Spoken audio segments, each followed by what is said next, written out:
ಸಿದ್ದರಾಮಯ್ಯವ್ರದ್ದು ನಮ್ಮಲ್ಲಿ ಬಾಗಲಕೋಟೆಯಲ್ಲಿ ಇಲ್ಲೇ ಇಲ್ಲ. ಆದರೆ ವೀಣಾ ಕಾಶಪ್ಪನವ್ರಿಗೆ ಕೊಟ್ಟಿದ್ರೆ ಒಳ್ಳೇದಾಗ್ತಿತ್ತು ನಮ್ಮ ಬಾಗಲಕೋಟೆ ಮತಕ್ಷೇತ್ರದಲ್ಲಿ. ಅವ್ರ ಬಗ್ಗೆ ನನಗೆ ಅಷ್ಟು ಮಾಹಿತಿ ಇಲ್ಲ. ಸಂಗೀತಾ ಪಾಟೀಲ್ ಅವರು ಅದು ನ್ಯೂ ಕ್ಯಾಂಡಿಡೇಟ್. MP ಅವ್ರು ಏನು ಮಾಡಲ್ಲ. ಗದ್ದಿಗೌಡರಿಗೆ ಟಿಕೆಟ್ ಕೊಟ್ಟರೆ ಬರೋ ನೋ ಚಾನ್ಸ್. ರಾಹುಲ್ ಗಾಂಧಿ ಅವರು ಸೆಂಟ್ರಲ್ ಆಗಲ್ಲ. ಸಂಗೀತಾ ಪಾಟೀಲ್ ಅದು ಅವ್ರಿಗೆ ಕೊಟ್ಟಾರ ಅಂದ್ರೆ ಅದು ಬರೋದು ಕಷ್ಟನೇ. ಬಟ್ BJP ನಮ್ಮ ನರೇಂದ್ರ ಮೋದಿ ಅವ್ರದ್ದು ಹವಾ ಜಾಸ್ತಿ ಇದೆ. ಬಸ್ಸಲ್ಲಿ ಕೂತ್ರೆ ನಮ್ಗೆ ಹೆಣ್ಮಕ್ಳು ಯಾರು ಸೀಟ್ ಬಿಡಲ್ಲ. ಅದೊಂದು ಬಹಳ ತಪ್ಪು ಮಾಡಿದ್ದಾರೆ. ಅವು ಈ PC ಗದ್ದಿಗೌಡರಿಗೆ ಕೊಟ್ಟರೆ ಏನು ಕೆಲಸ ಆಗಲ್ಲ. ಅವರು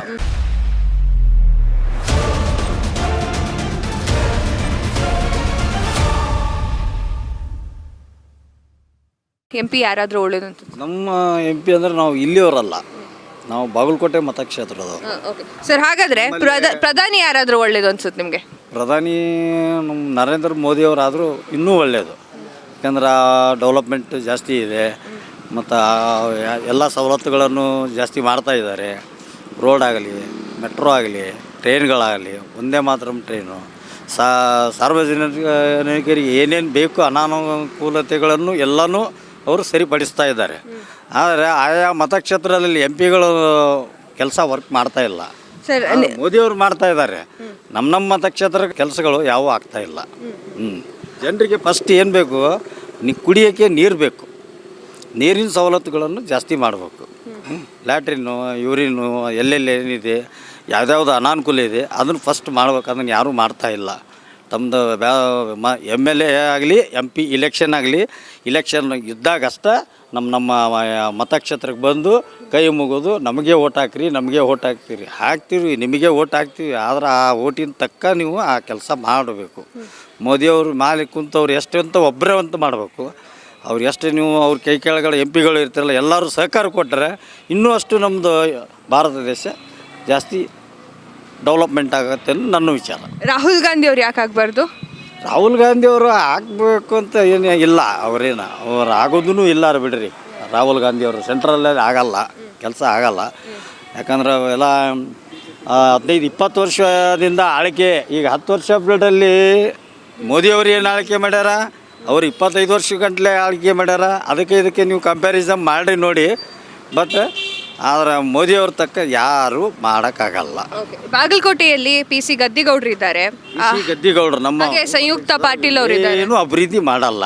ಸಂಯುಕ್ತ ಪಾಟೀಲ್ ಅವರು ಅವ್ರದ್ದು ಈಗ ಹೆಸರು ಆಗ್ಯಾರ ಬಿಡ್ರಿ ಅವರು. ಆದರೆ ವೀಣಾ ಕಾಶಪ್ಪನವ್ರಿಗೆ ಕೊಟ್ಟಿದ್ರೆ ಒಳ್ಳೇದಾಗ್ತಿತ್ತು ನಮ್ಮ ಬಾಗಲಕೋಟೆ ಮತಕ್ಷೇತ್ರದಲ್ಲಿ. ನಮ್ಮ ಅಭಿಪ್ರಾಯ ಏನು, ವೀಣಾ ಕಾಶಪ್ಪನವರು ಕಾಂಗ್ರೆಸ್ ಕರೆ, BC ಗದ್ದಿಗೌಡರು ಏನು BJP ಅವರು. ಸರಿ, ವೀಣಾ ಕಾಶಪ್ಪನವ್ರು ಅವರು ಲೇಡಿ ಪರ್ಸನ್ ಅಂದರು. ಆ್ಯಕ್ಟಿವಿಟೀಸಲ್ಲಿ ಅವರಲ್ಲಿ ಜಾಸ್ತಿ ಇದೆ.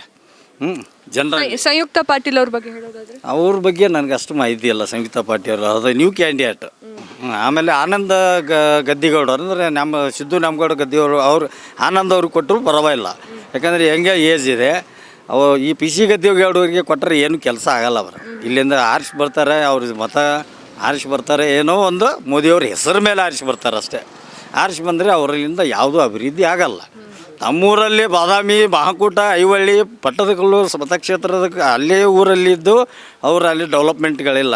ನೀವು ಯಾರೇ ಒಂದು ಇದಕ್ಕೆ ಹೋದಿವಿ, ಐವಳ್ಳಿ ನೋಡ್ಲಿಕ್ಕೆ ಹೋದಿವಿ, ಪಟ್ಟದಕಲ್ಲು ನೋಡ್ಲಿಕ್ಕೆ ಹೋದಿವಿ ಅಂದರೆ ಅನಾನುಕೂಲ ಜನರಿಗೆ ಅನುಕೂಲತೆಗಳನ್ನು ಮಾಡಬೇಕು. ನೀರಿನ ವ್ಯವಸ್ಥೆ ಮಾಡಬೇಕು. ಇಳ್ಕೊಳ್ಳಿಕ್ಕೆ ಪ್ರವಾಸೋದ್ಯಮಕ್ಕೆ ಹೆಚ್ಚು ಒತ್ತು ಕೊಡಬೇಕು ಅಂತ. ಹೌದು, ಪ್ರವಾಸೋದ್ಯಮಕ್ಕೆ ಹೆಚ್ಚು ಒತ್ತು ಕೊಡ್ರಿ. ನಮ್ಮಲ್ಲಿ ಬರೋ ಐತಿಹಾಸಿಕ ಸ್ಥಳಗಳು ಜಾಸ್ತಿ ಇದ್ದಾವೆ. ಬಾದಾಮಿಯಲ್ಲಿ ಇದೆ, ಬನಶಂಕರಿ ದೇವಸ್ಥಾನ ಇದೆ, ಐವಳ್ಳಿ ಇದೆ, ಪಟ್ಟದಕಲ್ಲು ಶಿವಯೋಗ ಮಂದಿರ ಇದೆ, ಮಹಾಕೂಟೇಶ್ವರ ಅದ. ಅದಕ್ಕೆಲ್ಲನೂ ಹೆಚ್ಚಿನ ಆದ್ಯತೆ ಅಲ್ಲಿ ಲಕ್ಷ್ಯ ಕೊಡಬೇಕು. ಬಂದಂಥ ಯಾತ್ರಾ ನಿವಾಸಿಗಳಿಗೆ ಎಲ್ಲ ಅನುಕೂಲತೆಗಳನ್ನು ಮಾಡಬೇಕು. ಆರಿಸಿ ಬಂದುಬಿಟ್ರೆ ನಾನು ಹೋಗಿ ಡೆಲ್ಲಿಯಲ್ಲಿ ಕೂತ್ಬಿಟ್ಟು ಮಜಾ ಕೂತ್ಬಿಟ್ರೆ ಕೆಲಸ ಅಲ್ಲ ಅದು. ಈಗಿರುವಂತಹ ಸಿಟ್ಟಿಂಗ್ MP PC ಗದ್ದಿಗೌಡ ಸರಿಯಾದ ಅಭಿವೃದ್ಧಿ ಕೆಲಸಗಳನ್ನ ಮಾಡ್ತಿದ್ದಾರೆ? ಏನೂ ಮಾಡಲ್ರಿ ಅವರು.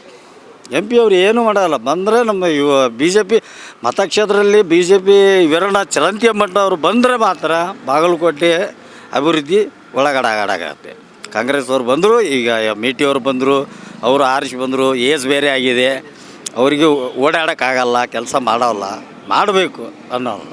ಈಗ ಮುಳುಗಡೆ ಆಗಿದೆ ನೋಡ್ರಿ ಬಾಗಲಕೋಟೆಯಲ್ಲಿ. ಎಲ್ಲ ಅರ್ಧಂಬರ್ಧ 3 ತವದಲ್ಲಿ ಹರಿದು ಹಂಚಿಬಿಟ್ಟಿದ್ದಾರೆ. ಯಾವುದೂ ಮಾರ್ಕೆಟಿಂಗ್ ಇಲ್ಲ ಸರಿಯಲ್ಲಿ. 1057 ಮನೆ ಮುಳುಗಡೆ ಅನುದಾನ ತಂದಿಟ್ಟಿದ್ದರು BJP ಅವರು. ಅದು ಒಳ್ಳೆಯ ಅನುದಾನ ತಿರ್ಗಾ ವಾಪಸ್ ಹೋಗಿದ್ದಾರೆ. ಆ 1057 ಮನೆಯ ನಡುಗಡ್ಡೆಯಲ್ಲಿ ಹಾಗೆಯೇ ಕೂತ್ಬಿಟ್ಟಿದೆ.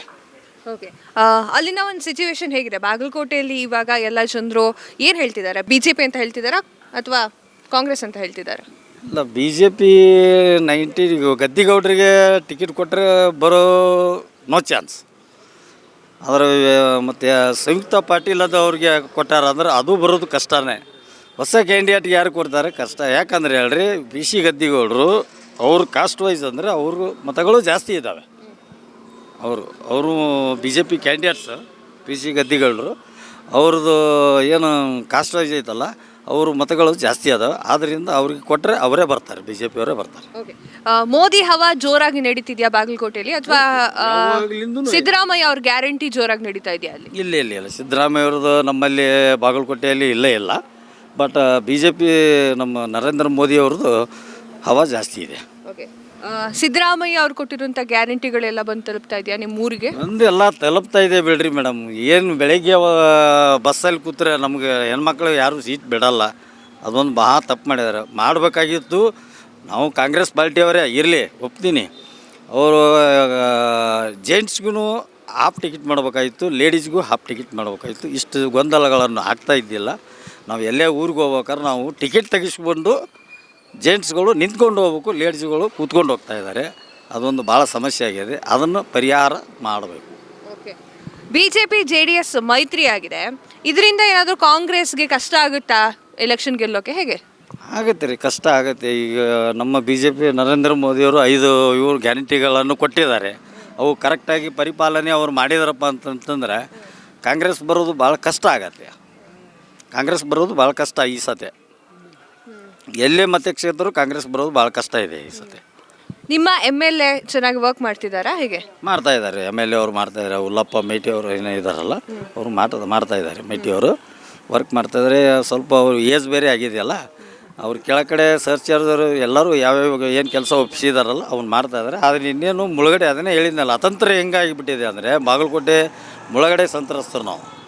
ಸರಿಯಾಗಿ ಒಂದು ನವನಗರ ಅಂತ ಮಾಡಿದ್ದೀರಾ, ಸರಿಯಾಗಿ ಎಲ್ಲನೂ ಡೆವಲಪ್ಮೆಂಟ್ ಮಾಡಬೇಕು. ನೀರಿನ ವ್ಯವಸ್ಥೆ, ಆಧುನಿಕ ವ್ಯವಸ್ಥೆ, ರೋಡ್ ವ್ಯವಸ್ಥೆ, ಆಮೇಲೆ 1057 ಮನೆ ಏನು ನಡುಗಡ್ಡೆ ಅಂತ ಮಾಡಿರಲ್ಲ, ಅದು ಎಷ್ಟು ತೊಂದರೆ ಆಗತ್ತೆ. ನಾಳೆ ಮಳೆ ಇಲ್ಲ, ಇದು ಇಲ್ಲ, ನೀರು ಜಬಾಸಿ ಮುಳುಗಡೆಯಿಂದ ನೀರು ಬಂದರೆ ತೊಂದರೆ ಅನುಭವಿಸ್ತೀವಿ.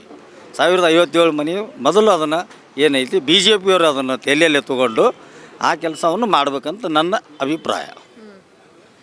ಹಾಗಾದರೆ ಅಭಿವೃದ್ಧಿ ಕೆಲಸಗಳು ಆಗಬೇಕು ಮುಳುಗಡೆ ಪ್ರದೇಶದಲ್ಲಿ, ಇನ್ನೂ ಕೂಡ ಅಭಿವೃದ್ಧಿ ಕೆಲಸ ಆಗ್ಬೇಕು ರೀ. ಎಲ್ಲ ಜಿಲ್ಲೆಯಲ್ಲೂ ಆಗಬೇಕು, ಮತ್ತೇನಿಲ್ಲ. ಎಲ್ಲ ಜಿಲ್ಲೆಯಲ್ಲೂ ಅವ್ರವ್ರು MPಗಳು ಮಾಡ್ತಕ್ಕಂಥ ಕೆಲಸಗಳನ್ನು ಮಾಡಿದರೆ ಪ್ರತಿ ಸತ್ಯ ನಿಂತರು ಅವ್ರು ಬರುವಂಗೆ ಅವರು ಆ ಡಿಗ್ನಿಟಿ ಇಟ್ಕೋಬೇಕು.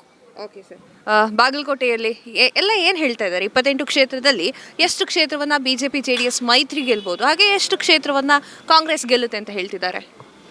ಅದೇನು ಇನ್ನೂ ಅಷ್ಟು ಯಾರು ಇನ್ನೂ ಅಷ್ಟು ಡಿಸೈಡ್ ಮಾಡಿ. ನಮ್ಮ ಭಾಗಕ್ಕೆಲ್ಲ ಮೇ 7ನೇ ತಾರೀಕಿದೆ ಚುನಾವಣೆ. ಅಲ್ಲಿವರೆಗೂ ನಮ್ಗೆ ಇನ್ನೂ 1 ಮಂತ್ 1.5 ಮಂತ್ ಇದೆ ಟೈಮು. 1 ಮಂತೇ ಇಟ್ಕೊಳ್ಳಿ. ಇನ್ನೂ ಅದು ಯಾರು ಅಷ್ಟು ಗ್ಯಾರಂಟಿ ಯಾರಿಗೂ ಗೊತ್ತಾಗಲ್ಲ. ಇನ್ನೇನು ಚುನಾವಣೆ 1 ವಾರ ಇದೆ ಅಂದರೆ ಗೊತ್ತಾಗಬಿಡ್ತೈತೆ. 8 ದಿವಸ 10 ದಿವಸ ಇದ್ದಾಗ BJP ಮಾತ್ರ ಬರೋದು ಮಾತ್ರ ಖಾತ್ರಿ. ಅಂದರೆ ಸೆಂಟ್ರಲಲ್ಲಿ ಮೋದಿನೇ ಬರ್ತಾರೆ ಅಂತ ನಿಮ್ಮ ಲೆಕ್ಕ? ಮೋದಿಯವರೇ ಬರೋದು. ಓಕೆ, ಎಲ್ಲ ಕಡೆ ಹೋದರೂ ಮೋದಿಯವರೇ ಬರೋದು. Thank you sir. Thank you sir. ಜನ ಪ್ರತಿದಿನ ಟೈಮ್ ಸರಿಯಾಗಿ ಊಟ ಮಾಡ್ತಾರೋ ಬಿಡ್ತಾರೋ, ಆದರೆ ಪೊಲಿಟಿಕಲ್ ಟ್ರೆಂಡ್ ಏನಿದೆ ಅಂತ ಪ್ರತಿದಿನ ಪ್ರತಿ ಕ್ಷಣ ಕಾಯ್ತಿರ್ತಾರೆ. ಕರ್ನಾಟಕದ ಅಖಾಡದಲ್ಲಿ ಯಾವ ಅಭ್ಯರ್ಥಿ ಅಬ್ಬರಿಸಿದ್ರು ಮತ್ಯಾವ ಅಭ್ಯರ್ಥಿ ತತ್ತರಿಸಿದ್ರು ಅಂತ ನೋಡೋಕೆ ಕಾತರದಿಂದ ಕಾಯ್ತಿರ್ತಾರೆ. 28 ಕ್ಷೇತ್ರಗಳ ಪ್ರತಿದಿನದ ಪಬ್ಲಿಕ್ ಪಲ್ಸ್ ಏನು, ಪ್ರಚಾರದಲ್ಲಿ ಯಾರ ಮುಂದೆ ಯಾರ ಹಿಂದೆ ಎಲ್ಲ ಮಾಹಿತಿಯನ್ನು ನಾವು ಕೊಡ್ತೇವೆ. ಕರ್ನಾಟಕ ಕುರುಕ್ಷೇತ್ರ 28 ಕ್ಷೇತ್ರಗಳ ಡೈಲಿ ನ್ಯೂಸ್ ಪ್ರತಿದಿನ ರಾತ್ರಿ 8 ಗಂಟೆಗೆ ಯೂಟ್ಯೂಬ್ನಲ್ಲಿ ಕರ್ನಾಟಕ ಟಿವಿ ಅಂತ ಸರ್ಚ್ ಮಾಡಿ, ನಂತರ ನಮ್ಮ ಕರ್ನಾಟಕ ಟಿವಿ ಸಬ್ಸ್ಕ್ರೈಬ್ ಮಾಡಿ. ಸಬ್ಸ್ಕ್ರೈಬ್ ಆದಮೇಲೆ ನಿಮಗೆ ಹೋಮ್ ಪೇಜ್ ಬಂದರೆ ಕಮ್ಯುನಿಟಿ ಅನ್ನೋ ಆಪ್ಷನ್ ಸಿಗುತ್ತೆ. ಈ ಕಮ್ಯುನಿಟಿ ಆಪ್ಷನ್ ಕ್ಲಿಕ್ ಮಾಡಿದ್ರೆ ನಿಮ್ಮ ಕೆಳಗಡೆ 28 ಲೋಕಸಭಾ ಕ್ಷೇತ್ರಗಳ ಒಂದು ಪೋಲ್ ಕ್ರಿಯೇಟ್ ಮಾಡಲಾಗಿದೆ. ನೀವು ಹೋಗಿ 28 ಕ್ಷೇತ್ರಗಳಲ್ಲಿ ಯಾರು ಗೆಲ್ತಾರೆ, ಯಾರು ಗೆಲ್ಲಬೇಕು, ನಿಮ್ಮ ಸಪೋರ್ಟ್ ಯಾರಿಗೆ ಅಂತ ಅಲ್ಲಿ ನೀವು ಕ್ಲಿಕ್ ಮಾಡ್ಬೋದು, ಅಂದರೆ ವೋಟ್ ಮಾಡ್ಬೋದು. ಇಲ್ಲೇನು ವೋಟಿಂಗ್ ಆಗುತ್ತೆ ನಾವು ಪ್ರತಿದಿನ ನಾವು ನ್ಯೂಸಲ್ಲಿ ನಿಮಗೆ ಅಪ್ಡೇಟ್ ಮಾಡ್ತಿರ್ತೀವಿ. ಇದು ಮತದಾನದ ದಿನದವರೆಗೂ ಕೂಡ ಈ ಪೋಲಿಂಗ್ ಓಪನ್ ಇರುತ್ತೆ.